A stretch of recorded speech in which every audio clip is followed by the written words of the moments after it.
Speak of the devil. Hey guys. You good? Hello mate, how's it going? Yeah, good. Good nice to meet you. Good to meet you. So what kind of things are you going to get me doing today then? I don't really know, to be honest. I mean, I'm not really. I've come prepared, but I saw the mats downstairs. I've got some pads and some gloves. We can do whatever. I mean, from what I understand, it's a bit more conversational than anything. We're not going to be doing anything too strenuous. So No chokeholds. I'm not bought my gum shield or anything. I'm not like expecting you to punch me in the face. No, we're just. Well, I've seen the gum shields you wear. They're terrifying enough anyway. You wear a gum shield, I'm running out. We can have a move around. We can do some punch, elbows and knees. You know, Cool. just nothing too strenuous. When I have punched before, Yeah. the form for a right jab and then a left, because I'm left-handed predominantly, Okay, so right. that would make me southpaw. wouldn't it? Southpaw. Yeah. The problem is that I become very square on very quickly, so my footwork is really poor. Like I Okay. need to work a lot on my footwork, Right. especially where my back leg comes around and then I'm square on, and then I would When you just throw be- your left hand, you bring exactly, your left foot. Yeah. exactly. Uh-huh. So Yeah. that's something that I would need to work on quite a lot. Yeah. Conor McGregor does it still. He still Yeah. brings his right foot up when he The throws. difference is though, when he hits someone with the left, they go down. That's true. The thing is, it's a common habit though. I did it for ages, throwing my right hand, because I'm orthodox. When I throw my right hand, I'm dragging my right foot up. Yeah. And I see it a lot of the time. It's quite common, but that means you're trying to knock somebody out with the punch, which is a good thing because it's got the intention behind it. Yeah. So how often do you compete? In Formula E, so we tend to have a race every 2 to 3 weeks. Okay. In between, I'm in that room there. We've got a simulator. You'll have a go on the sim. What track do you know? Not sure yet, I've not asked them. No, just saying it. Okay. Like you pick some if you know. Oh, we've just done Santiago, so we might as Okay. well. So I've been here working on qualifying runs in there because we get one shot at qualifying. Wow. So we do an out lap, then push. If you do a bad lap, you'll be starting at the back of the grid. So all the work that we do here is literally for 70 seconds because it's so vital. And then the race is 45 minutes plus a lap, and you get 52 kilowatts of energy for the race. That's in the car. So every track is a different amount of kilowatts per lap, depending on the length of the lap and what kind of corners, etc. So you've got to use your energy wisely. Split it up to, I don't know, if it's 52 lap race, roughly, in those 45 minutes, you'd be using 1 kilowatt per lap. You use more than that, then for the remainder of the race you've got less to use. So Right. you do an overtake, that's fine that lap, but then you've got slightly less every lap for the remainder of the race. And you've got to think, it's like a game of chess all the time, so you're thinking about your energy for this lap, your energy for the rest of the race, what the car behind's doing, what the car in front's doing.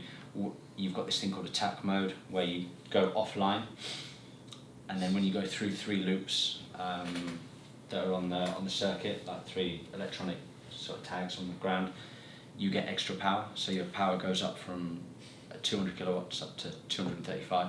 Okay. Which is like a second and a half faster a lap, and you have to use it twice, for example, in the race for 4 minutes at a time, and that's a strategy as well.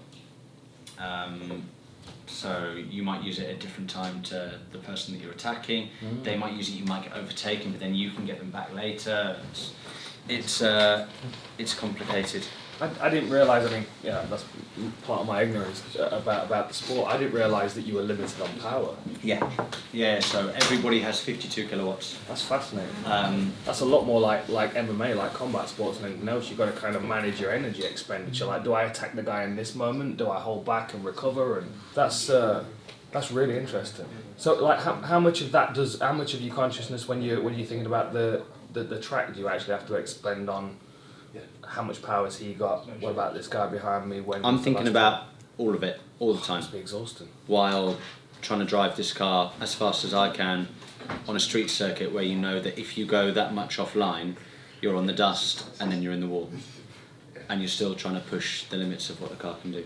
So it's more mentally taxing than physically taxing. Like, I'm fine to race this race car for 45 minutes plus a lap. Right. But you come in and you're mentally well fucked, basically. I bet you are. So, And how much of the prep on the sim helps? I mean, does that massively, how accurate massively. is it? So I just saw the top guy in our simulator, Anda, just now, and for the last race, there was 0.4 difference between my best lap on the sim and the lap time that I did. I was quickest in free practice, and that was the quickest lap of the weekend. And I want to know why there's 0.4 difference. I mean, 0.4 of a second is on a stopwatch, but we need to understand why so that we can improve it for next time. And we're trying to make it as realistic as we can, so that when I get to the circuit, it feels exactly the same. So that the prep is good. If I feel comfortable with the work that we've done there, then I feel comfortable at the track. So what kind of preparation would you do then, like the day before and the day of, to kind of make sure? So the day before, I will walk the circuit with my engineer. We'll speak about the track and the differences from last year. We'll look at the surface, if the surfaces have changed. So again, in Santiago on the weekend, 2/3 of the circuit were tarmac. Then we came into the last sector of the circuit, the last three corners, and it was concrete. Okay. So the grip level on the concrete is different to the grip level on the tarmac and what the car needs, and there's so much software that we can change throughout the lap that I might need a different differential setting on the concrete to the tarmac, and I might want a different regen map for the concrete and the tarmac, and I might want, and then there's some clever things that we do to rotate the car in the middle of the corner. They're different on the concrete to tarmac and different to one hairpin to the other hairpin because they're different radiuses. So we're talking about all these things. Then there's tons of media, tons of marketing stuff, meetings, strategy meetings, what we expect to do when it was a really hot race. So we wanted to get the attack modes over with early because we thought we might be temperature limited. Okay. And at what stage would be the last moment to use it, and just all these kind of things. But it doesn't seem like a very much 45-minute race, but there's weeks of work that go into it. And it's also working your opponent out. Like, so when I'm behind a car, I'll take a lap or two to suss out where he's weak, where he's good, where he's saving more than me, and because everybody's slightly different. And then it's about catching that person unaware when he's least expecting it. And I suppose it's the same, you might spend the first round sussing them out, and then go on the offensive when you feel like they are flagging or something like that. When you figured out their movement patterns, their weaknesses and that kind of thing, You might notice that they throw 2 jabs and then a right or something, and that's their pattern. You know that this is their look to signal for when they're going to go on the attack and being ready for it. But you would have watched all the fights beforehand, so that's your prep work.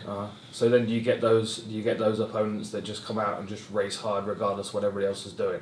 They're the ones that are just like, doesn't matter what everybody else is doing, I'm just going, you know what I mean? It's those first round starters that are very aggressive, and that the Conor McGregors of the race world. Do you get those? Yeah, we got a couple of them. One is a guy called Andre Lotter, and one is a guy called Oliver Rowland, and you don't know what you're going to expect when you come across them. There's a couple of guys that are really hard to overtake, and then there's a couple of guys that not walkovers, but you know that you can just show them the nose and you'll be okay. Right, okay. So you can kind of bully some people, like there's a lot of psychology going on as well in this. Yeah. Yeah, getting inside people's heads and interesting.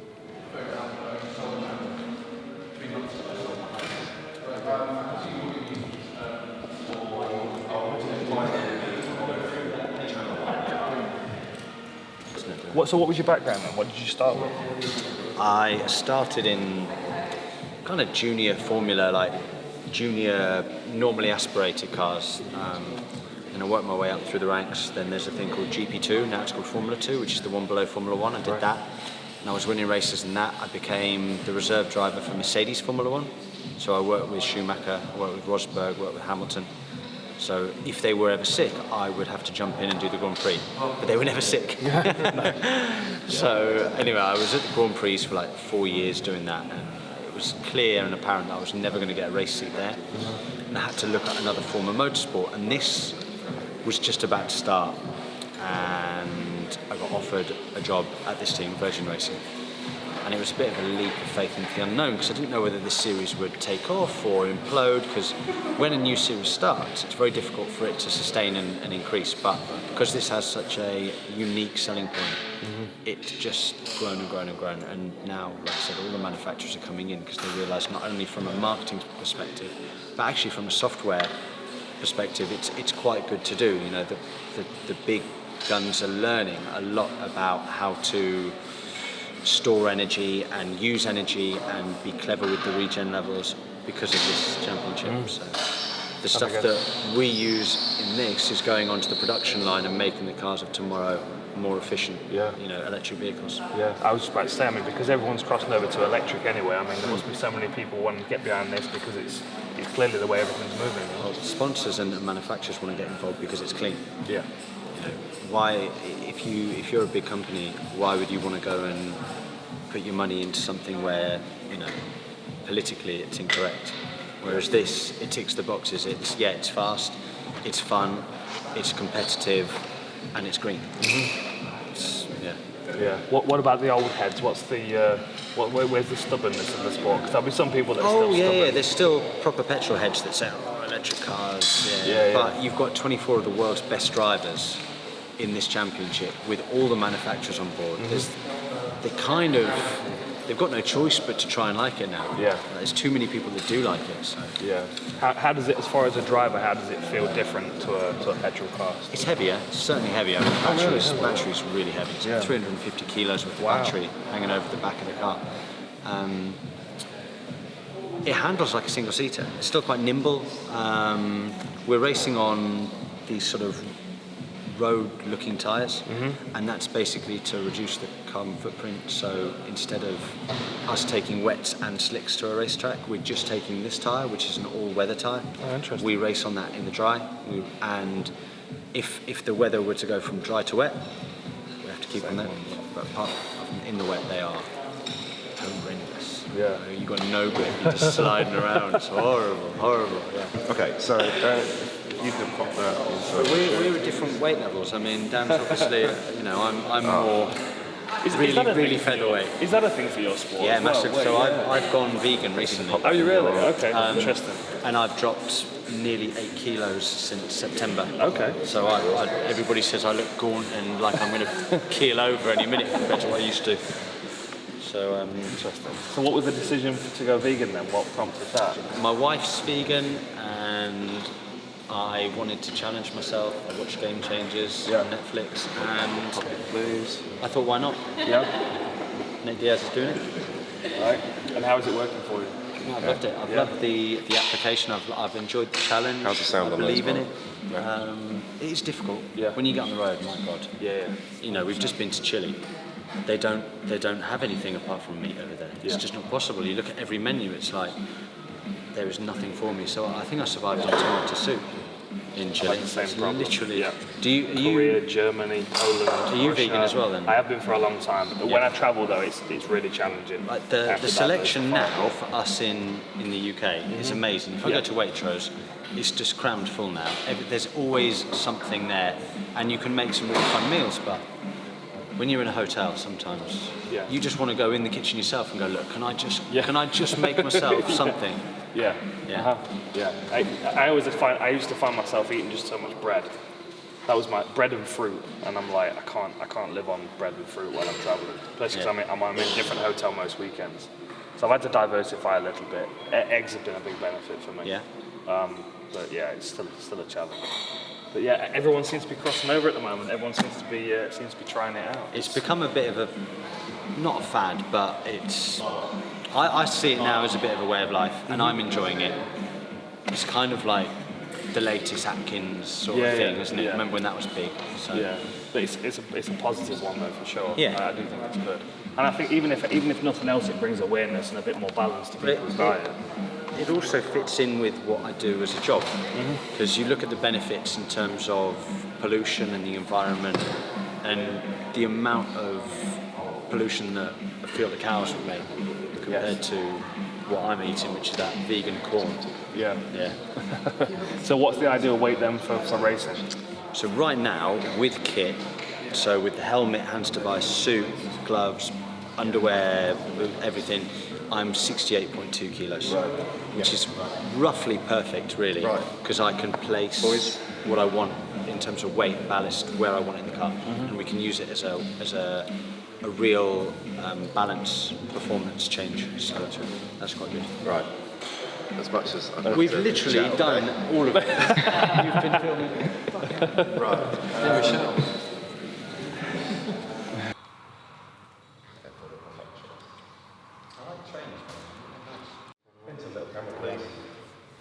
Ready? Yeah. Hey guys, so we're here at the Envision Virgin Racing headquarters, and I've got a really special guest with me today. I've got Dan Hardy, UFC fighter. Morning, Dan. How's it going? Good to be here. Good stuff. So I just want to show you what I go to war with every other weekend. So this is basically my Formula E car for season 6, single-seater racing car, fully electric. We race on street circuits all around the world. Go up to speeds of around 150, 160 miles an hour against 24 of the world's best drivers. On streets. On street circuits, so if I make a mistake, basically I go in the wall, and the mechanics get very upset with me and they have to rebuild the car.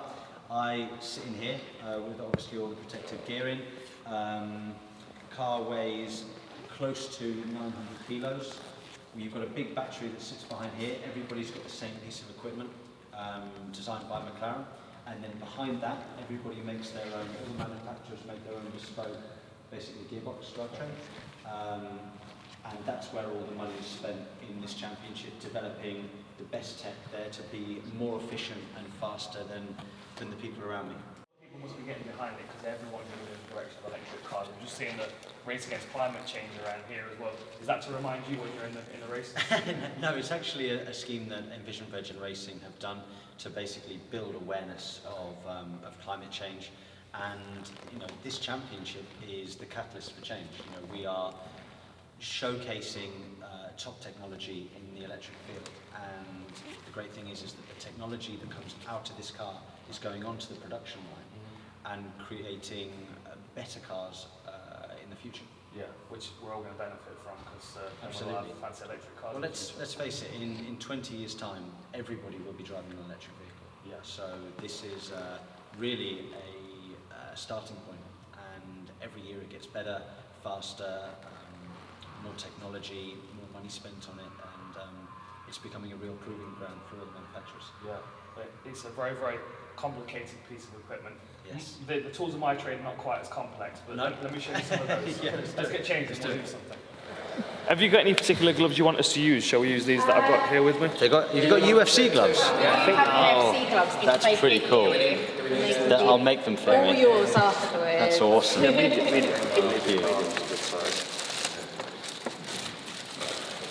I wear mediums without Here we go. wraps. They are the very much. mediums, that's what we do. Yeah. Okay. Oh yeah. God, getting hit by that. No wonder people get fucking really hard, aren't they? Yeah. And what you'll see right before the fight start, you'll go into the dressing rooms and you'll see cornermen doing this. Yeah. Because all the gloves are brand new, so the first time you put them on, they really pull your hands nice and tight. And then when you've got wraps on as well, so bandages across, and then you put the glove in, it just takes up so much space. So you always see the cornermen trying to stretch the leather out and loosen them up and stuff before the fight. And this is the regulation weight. They all have to be the same. Yep, regulation weight 4 ounce. Most of the time the gloves they'll go up to 2XL, but then there have been other fighters that they'll have to make special gloves for. Like Brock Lesnar had special gloves made for he's a him. monster, Yeah, isn't he's got ridiculously big hands. How tall is he? He's like 5'5", 6'5". 5'5". Yeah, he's 6'5" and 300 pounds. Right, So you've got double enclosure. This is the new design, which are even better. See, when I was fighting, you had to try and squeeze your hand through a hole when you get your wraps on. Okay. So you go. Yeah, that bit. Yeah. That's the first layer, and then the second one goes all the way around. And then right before the fight starts, you'll have someone, they'll come and they tape the glove on. So I mean, the thumb is uncovered. Yep. So would you? It's going to come right in front of your fingers. Okay. Yeah, that's okay. the place to go. The way I was always taught is you roll your fingers in from the knuckle, roll them in like that, and then the thumb locks it in. Okay. Yeah. Because the aim is, when you're aiming, I mean, ultimately when you're punching, you're just trying to land with the knuckles, but the goal is the front 2 knuckles. That's the aim, because then that keeps your hand in line with the rest of your arm. Okay.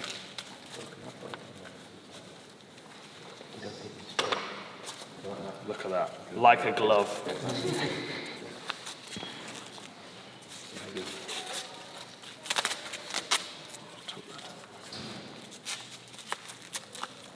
There we go.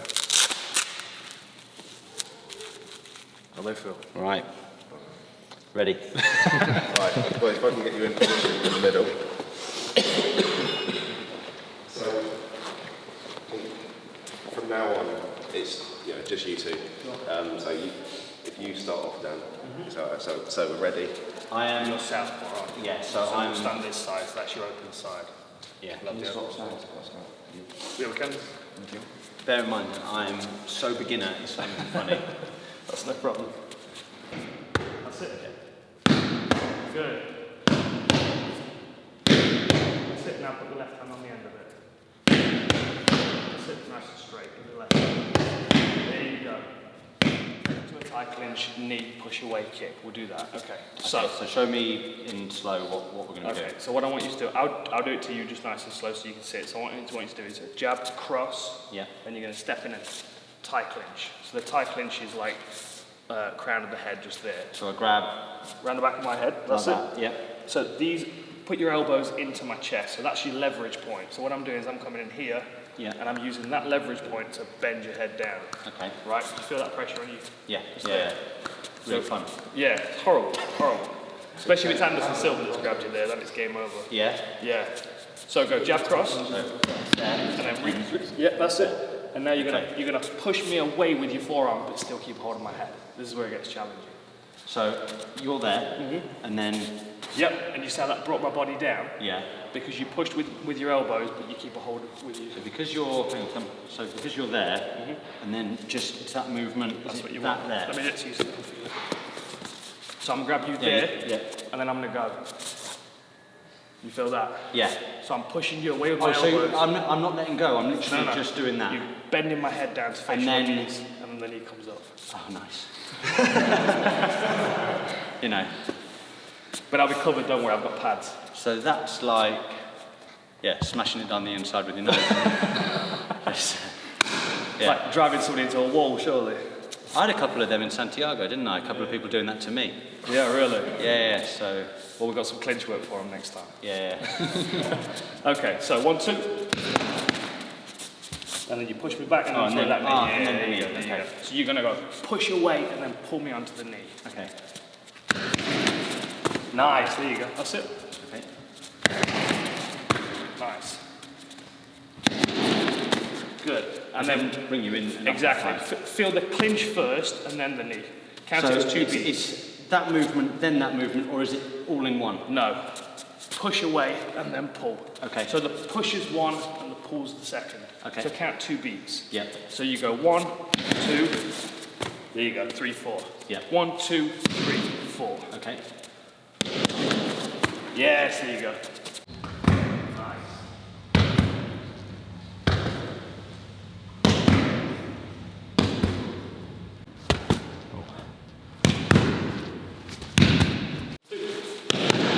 Sit combo.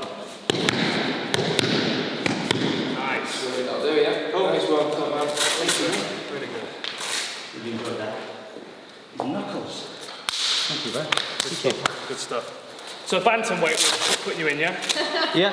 Sounds good. We'll find a spot on the We'll last card. announce it Yeah, no worries. tomorrow. So I'm Yeah, I don't mind. not used to wearing gloves like this. My race gloves are a lot nicer, kinder to me, and we've done half an hour. And that is the state of my hands.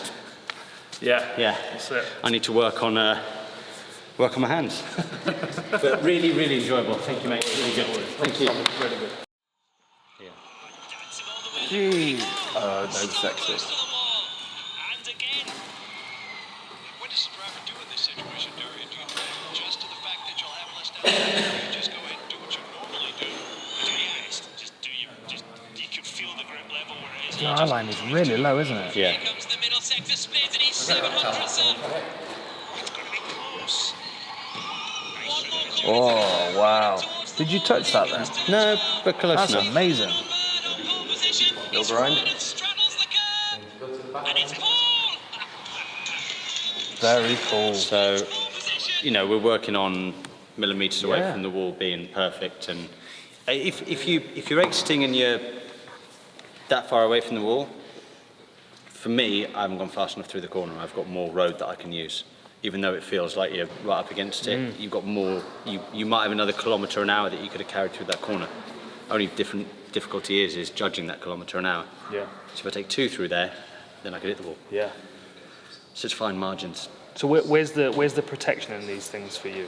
All around. So if this were a real car, underneath all of this bodywork, you've got basically a safety cell that I'm sitting in. So it's a really thick honeycomb carbon fibre shell, as it were, and I sit in it. That they've tested it for side impacts, frontal impacts, rear impacts.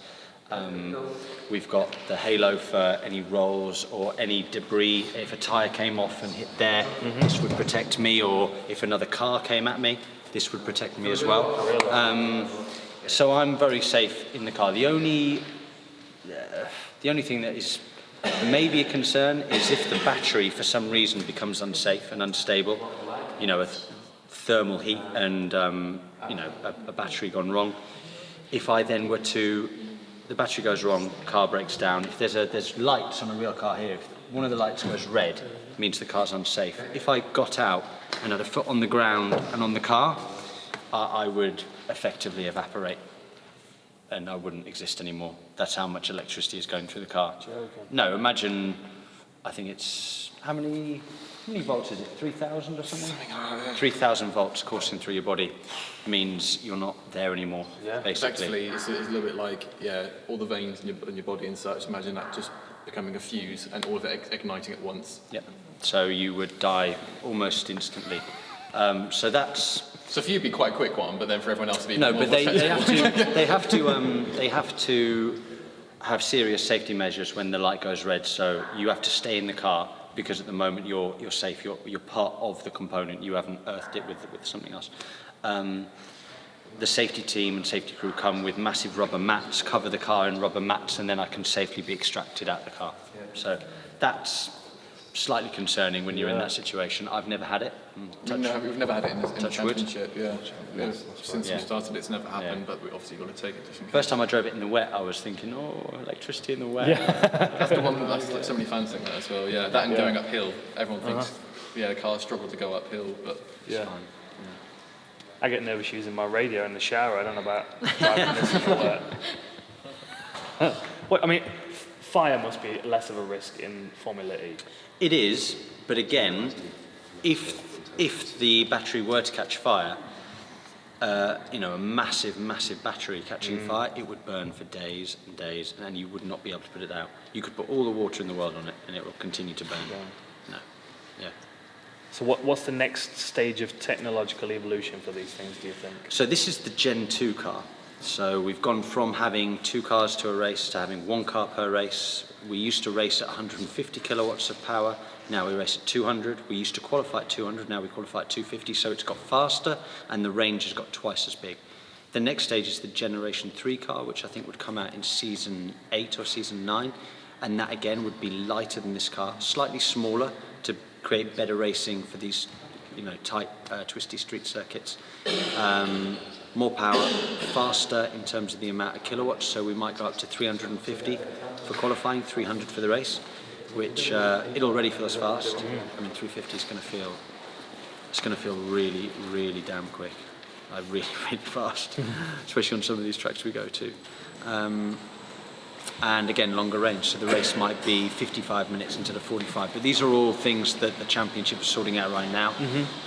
Technology is improving at such a rate that I don't know where it could go. It could go to single axle, you know, batteries technically, and 4-wheel drive is another thing that they're thinking into. It's kind of limitless, really. Exactly. But the software in this is far more advanced than Formula 1. Right. So what's your choice of daily driver then? You get out of this, you've got to step into something special.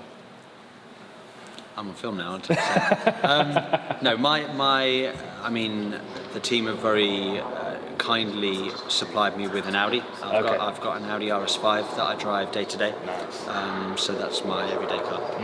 Beautiful. You like that, do you? I do like that. Yeah. But hopefully they'll be giving me something hybrid or electric in the future. And now, off air, snip, snip. I really want a Lambo. It's really loud. Have you always been into cars? Yeah, I've always loved cars. Absolutely loved them. So what was the dream when you were a kid then? Did you want to be a race car driver? Yeah, to be honest, yeah. It was either racing or, I mean, I loved my football. But it got to a point when I was like 15, 16 where I had to choose a route because I was trying to do football, I was trying to do racing, and I was trying to have a good education. When you've got too many things going on in your life, you start to actually fail at all aspects of life. So I was just tired, and I was trying my best at all these things, but the results just weren't coming in anything. And I thought, hang on, I need to put all my effort into one thing and try and conquer one thing. So a teacher actually said to me at the school, look, if your dream is to be a racing driver, go and try and be a racing driver. Like, leave nothing on the table, give it your absolute everything, because you don't want to wake up later in life thinking, what if? And it was the best bit of advice that I've ever had. You know, if you've got a dream, try and follow your dream. You know, I could have gone back to the education. I could have tried something else, but I would have woken up every day thinking, do you know what? I gave it my best shot. It didn't work out, and I don't regret it. Yeah. So I'm so pleased I did, because I'm here, and you know, I get paid to do what I love. So I'm, you know, very, very lucky in that respect. So I think we're both lucky we get paid to do kind of our dream job. Absolutely, 100%. I always remind myself every day that I'm fortunate to be where I'm at. Yeah, definitely. Me too. Right. Brilliant. Nice dramatic movie trailer, hero shots. Who wants to go first? Oh, I think we should have Sam doing the village trip now between. What, and then Absolutely. Yes. Let's get them fists up.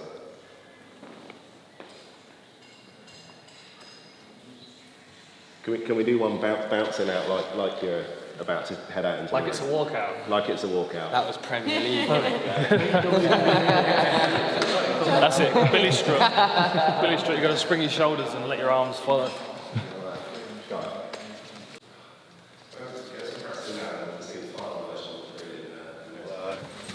We don't need to do anything to camera to begin with. We just go into the sim and you can just say, so this is a bit of my world, and explain, you know, the concept behind it, why you do it, and how it all works. Do you want to do the briefing in here or in? The briefing we can do here. in Berlin? Yeah. How come Berlin? Because it's wide. Wider. Hi, how are you? I'm Ander, nice to meet you. Good to meet you, sorry. Simulation engineer. Yeah, it's just a couple of things. Nothing too difficult, but just we need to be aware that this is an industrial tool more than a video game, so it's got a very powerful electric motor, and there are some risks associated. Okay. But we've never had anything too bad, so. Too bad, eh? So just be careful when jumping in and out. I'm sure it will be fine, but there's like platforms and the halos. It can be a bit. Just have a look. If you feel dizzy, let us know and stop, because it doesn't get better normally. If you start to, it's like a bit in a boat, you know. So yeah, if you feel bad, stop. Okay. And if the sound is too loud or too quiet, tell us and we can adjust it as well. So no problem. Then the steering wheel, it's this one. So in order to start the sim, we put these two paddles in the middle, and it will start moving. So normally, just put like 20% throttle, hit these two, and it will go forward. Okay.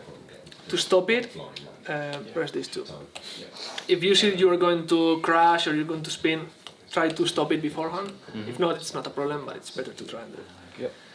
Yep. Then all the other buttons, you shouldn't need to press them. We've set all the settings so that it should be just... Wonderful. yeah. Nice and simple for me. Exactly. No, get him to do all the changes, like we have to. You can explain him later. Okay.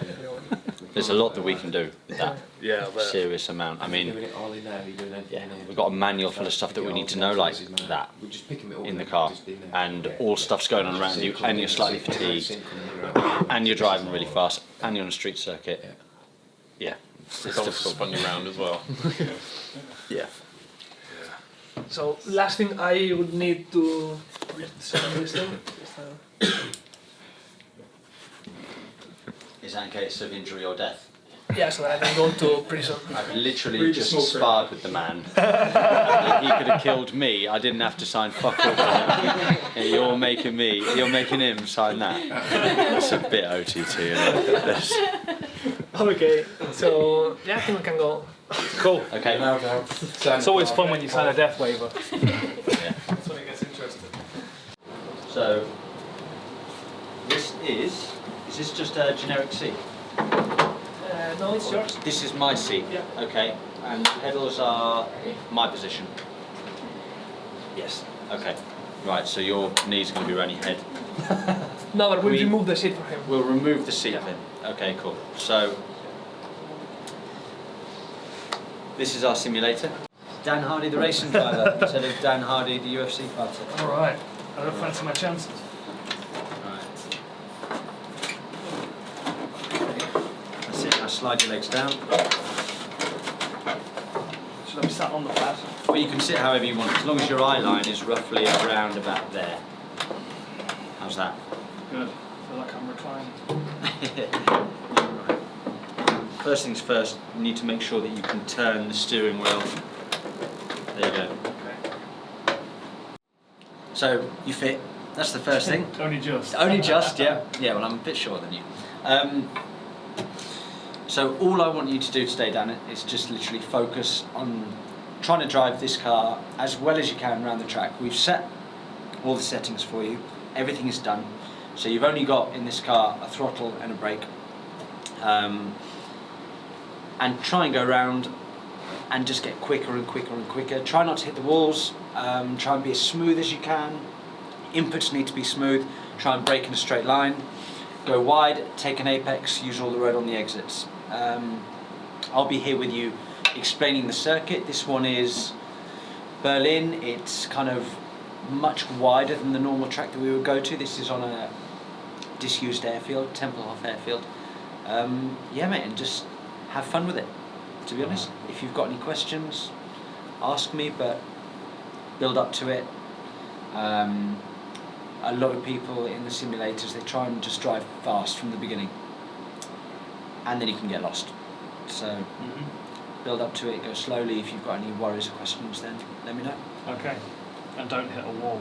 Well, you can, and it's not going to hurt you or kill you if you do, so don't worry. Trust me, it hurts a lot more when you hit a wall in reality than it would do in here, and it costs a lot more. Yeah, Yeah. that's good. No costs associated with any crashes. Absolutely. Unfortunately. Okay. So off you go. So I need to start it, right? Well, firstly, we would need to put that on you, and then you could actually speak to the guys back there. So if you do a radio check. Check, check. Hello, hello. I hear you loud and clear. So now you're in constant communication with the engineers in the other room, and they will be able to see all the inputs that you do. So the markings on the road are to determine when you brake then, is that? Well, you've got marker boards, so you've got the 150, 150, just to give you some kind of indication of marker. We use them as marker points. It's not brake at the 100, it might be, I'm going to brake at 90 metres, but you know that 90 metres is half a second after 100. Gotcha. So that's the last corner of the track. You'd run out wide now, get back on the power, and then you've completed your first lap of Tempelhof. Just stand there and watch and see if I'm any good. And then we'll jump you in just before the end and see how we go. Alright. Right, where's Andy? Here. Is that padding in there so I can just come out? Yeah.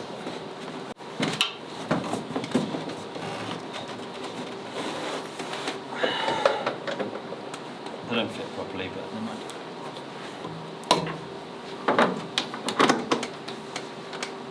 Just give it 1 second. Okay, now it's on. Now it's good, yep. Okay.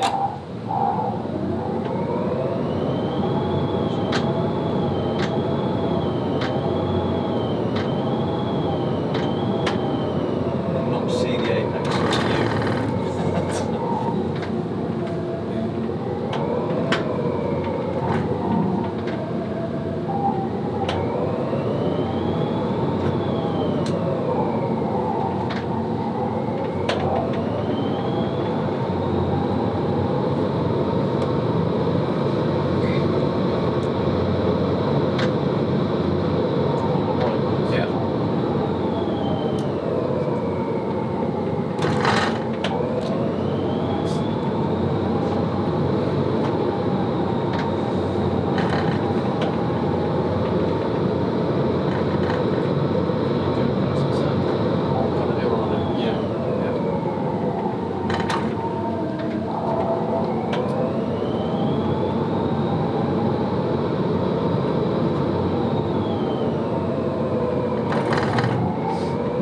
as opposed to your lap down.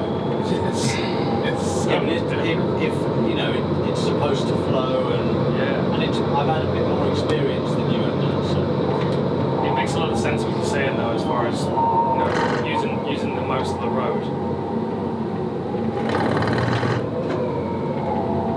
I think there's a tendency, because the idea that you're racing is just to go as fast as you can all the time. yeah. And it's having that understanding, that foresight to be patient on the corners. Does that really talk through the lap you're doing? The hairpin and temple lock, brake around the 100 board, turn in, can't see the corner, but never mind. Right, I really can't see this apex, you're going to have to guess. There we go. The high speed section, now we're leading up to the final sector on the circuit. Brake just after the 100 board, going into the tight right hander, turn in, getting the exit nicely. Final corner, brake at about 70 metres, right there, turn in, again, try and get an exit close to the wall. And then on quali, I would try and cut the line. Okay. Just because it's slightly straighter. Anyway.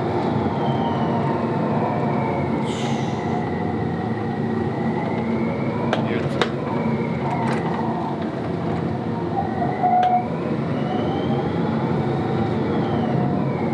Can't see where I'm going. Right. But you can see now that I'm using all the road, and you know, it's trying to make the track flow a little bit more.